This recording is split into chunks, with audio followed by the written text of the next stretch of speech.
Dr. J. Varma. He was Mayor de Blasio's senior public health advisor during the pandemic.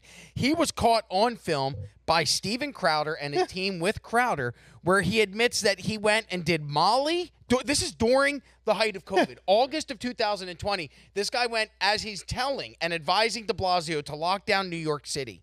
And people are losing their jobs if they're not vaccinated. People are I'm sorry, not at that point. People are locked down. People can't go to work. Isolation and depression are going through the roof. And this guy is telling everybody in New York City, he's advising policy that Mayor de Blasio is putting in place. He is the one telling everybody we have to flatten the curve. We have to social distance. We have to quarantine. We have to do lockdowns. Meanwhile, it comes out that while he's advocating for all of that to happen, this guy is having drug-fueled sex parties with multiple people, violating the own rules that he's setting forth in New York, and he's caught on tape. Here is Dr. J. Varma, this scumbag piece of shit. Look at this fucking piece of shit. When you guys talk about pieces of shit that should be in jail, and I apologize for language, f*** this motherfucker, because people like me lost my jobs because of suckers like this that went out there and told everybody, hey, you need to be vaccinated, and we're going to get to the clips, if you're not vaccinated, you should lose your job. Meanwhile, this face is going and having party. Sorry. I'm sorry. I'm sorry, because during COVID, I worked 25 years on the radio to get to the point where I was at my career, where I had my own morning show. I was getting ready to be syndicated across the United States for the company that I was working for, and then I was told if I don't get the vaccine, I'm going to lose my job, and I lost my job. My wife, at the same time during the pandemic, decided not to get the vaccine, whatever vaccine you want to call it, in order to not lose her job. And now here we are, 4 years later, we're removed from this. We have both landed in better positions, but this scumbag's caught on camera admitting that he lied about the entire thing, that he forced mandatory vaccinations on people, and then has the balls to laugh about it. And when he's questioned about whether or not New Yorkers would be angry at him if they saw this tape, he'd go, yeah, they'd probably be upset. Then he smirks. So what I've learned in this life, there's some dangerous levels to things, right? Like, being sneaky is bad. What's even worse than being sneaky and bad, or what's even worse than being sneaky is being sneaky and stupid. Because when you're sneaky and stupid, you get caught. But what's even worse than that is sneaky and careless. Because sneaky and careless shows that you really don't give a shit if there's any repercussions for your actions. Like a ditty. And this guy is sneaky and careless. Take a look. This is Dr. J. Varma. This is during the pandemic, where he's advising people on the protocols to take to help spread or to help flatten the curve. Okay. We enacted this mandate, and I use we because I was an advisor to the mayor during the time when this was happening, is because it's so important for adult New Yorkers to be vaccinated to preserve our healthcare system. Ugh. You know, this virus is not done with us. It continues to evolve and be a threat. The single biggest threat we have in New York is adult New Yorkers getting sick and basically overflowing our hospitals so that it jeopardizes everybody's health and safety. And the single best way to achieve that is to have high levels of vaccination in adults.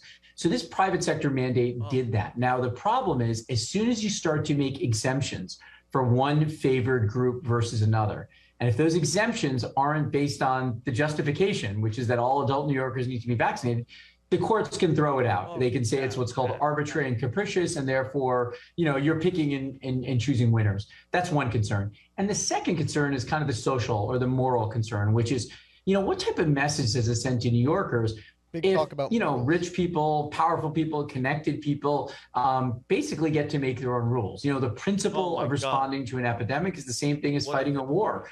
You're all in this together. Everybody has to sacrifice regardless of where you're standing. You can cut it right there. Everybody has to sacrifice except for him. Yes. Because during this time in August, he admits to going, and we'll play the tapes. There's two clips. There's one where he's talking about forcing and making life for the unvaccinated uncomfortable. That way they can't travel. They can't work. Like this, when we sat here and we talked about these things 3 years ago, right? We're talking about how this is weird, how they're forcing these things, how they're offering cheeseburgers and French fries to combat a pandemic from a disease that mostly affects those with comorbidities, including obesity. So in order to try and help those people from not dying, we're going to offer them more fattening foods in addition to getting so the logic was crazy, and we called it out.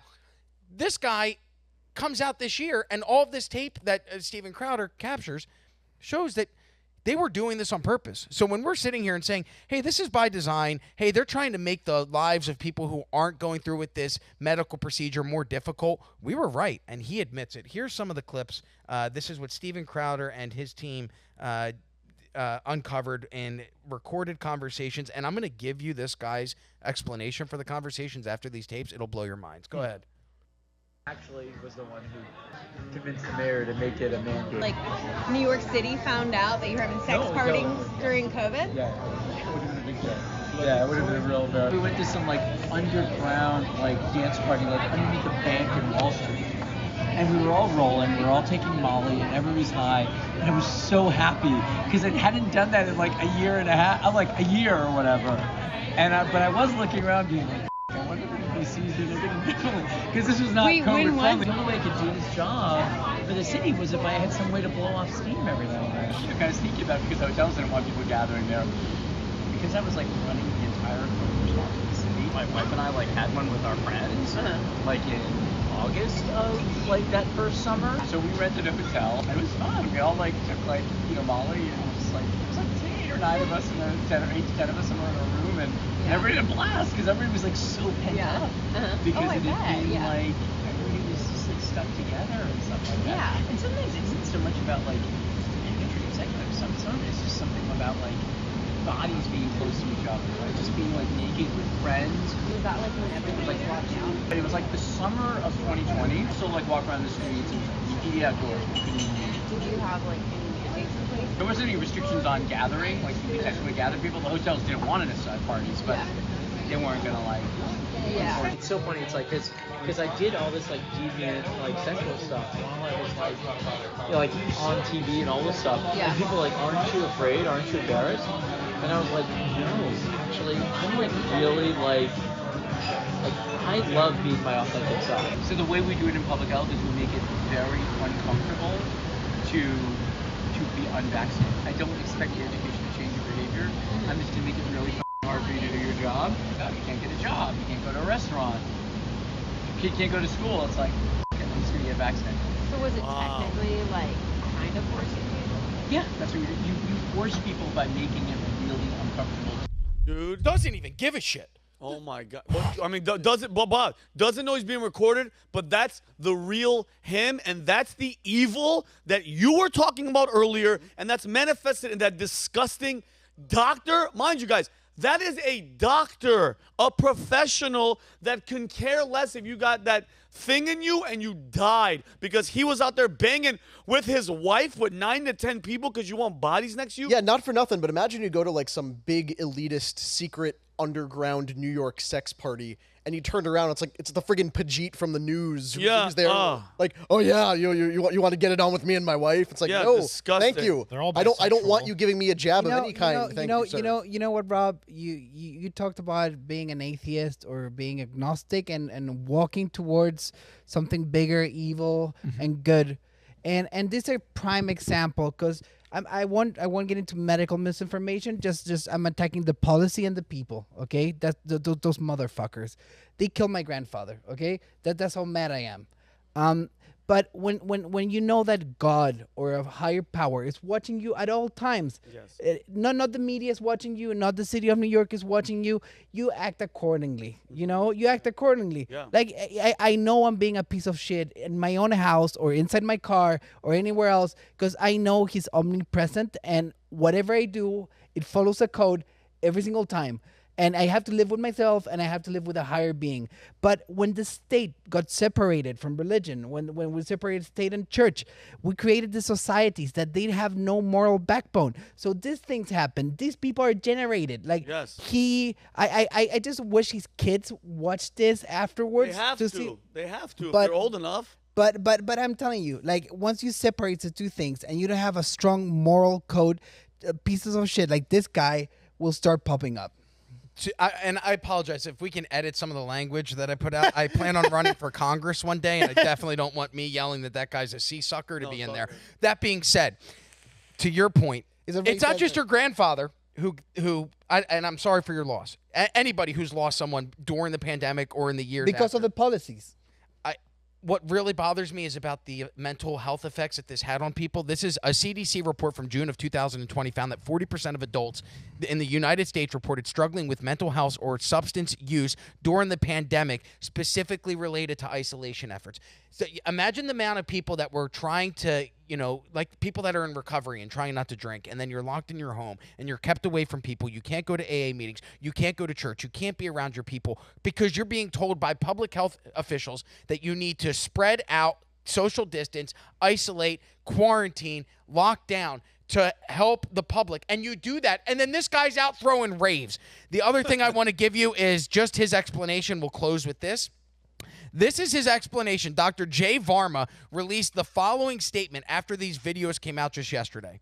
Unfortunately, I was targeted by an operative for an extremist right-wing organization determined to malign public health officials and take down the public health system in America. This individual has been highly discredited, and he has been banned from numerous media outlets for his homophobic slurs and racist rants, referring to Steven Crowder. Then he goes on. In those private conversations that were secretly recorded, spliced, diced, and taken out of context, I referred to events that transpired 4 years ago. I served in City Hall between April of 2020 and May of 2021. During that time, I participated in 2 private gatherings. I take responsibility for not using the best judgment at that time. So how are you being targeted by an extremist right-wing organization determined to malign public health officials if you yourself, in the same statement, you say, yeah, I was doing it? You're not being targeted. You've been caught. Yeah. There's a huge difference. Yeah. And here's my question, Rob. Is there any, and here's the thing, and this is what drives me through the roof, because who's the guy that does the other undercovers?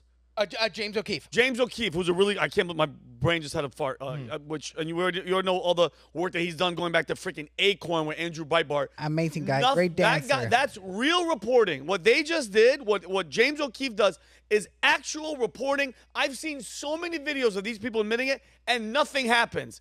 Absolutely nothing happens. If that guy right there doesn't get in trouble, either he loses his license or something has to happen to this guy, then there's no justice. Well, Rob, this whole thing is gaslighting to the highest magnitude, though, because, during COVID, they say, oh, if you don't get it, you're going to kill grandparents. But, like, in reality, how many have died because of getting it? And then, to say that he's an extremist reporter. Allegedly. What extremist, well, I didn't say the word, but, what extremist stuff has that side said when their side was the one acting like dictators during the thing? Well, you go back to, why does everybody want Trump dead? Why? Because what if Trump gets elected and he starts this? He starts the investigations and brings these people to trial. There is a huge amount of people within our government that doesn't want Trump to be reelected because of things like this. When illegal policies that they put forth, being caught. I mean, the idea that this guy still has a medical license, like you said, and can still operate in the world of medicine, and then we're the bad guys for not trusting the science. Well, now you know why we didn't trust the science, because they put dirtballs like this in charge of it. Yep. And Rob, you just talked about the isolation, the hurt and mental anguish people experienced during COVID and everything. In that video, he said, I was just feeling, lonely and pent up, and this guy decides the best way to let that off is to go be naked around 8 to 10 strangers. When I was feeling lonely and isolated, what I wanted to go do was spend time with my fiance and go to church. But we weren't allowed to do that. Yeah. We weren't allowed to go out to coffee shops. We weren't allowed to meet in our building because my church rents space in an elementary school. We use their cafeteria. For 2 straight years, we had to go to the Boca Black Box Theater every Sunday. Rob, you've performed at the Boca Black Box Theater. You know that it's not the most conducive venue for a church gathering. Well, to be honest, it's not really that conducive for comedy. Exactly. Like, it is a very small, it's been around for a long time, but it's not great for gigantic gatherings, especially for something like a church service. We spent 2 years there, and we had half our congregation too afraid to come to church because every day they turn the news on and was like, well, if you go, it's going to kill you. You can go out to that BLM protest, but don't go to church. You'll get sick there. And this guy's walking around with, just fully naked, being intimate with as many people as he can find. Because he needed a body next to him and his wife. Sometimes there's just something special about, it's just having bodies together. Yeah. What you're describing is community and friendship and intimate connection with people. Yep. You denied us that, Dr. Varma. And guess what? if I had to bet money, and it'd be a very, like, I'm pretty sure this bet would go by, he wasn't just messing around with the girls. No. That type of dude with that schnoz, he was definitely putting that in somebody's butt. But anyway. He got a lot of jabs during COVID. Anyway. Let's leave it at that. Yeah. Allegedly. To hell with that guy. All right, allegedly. All right.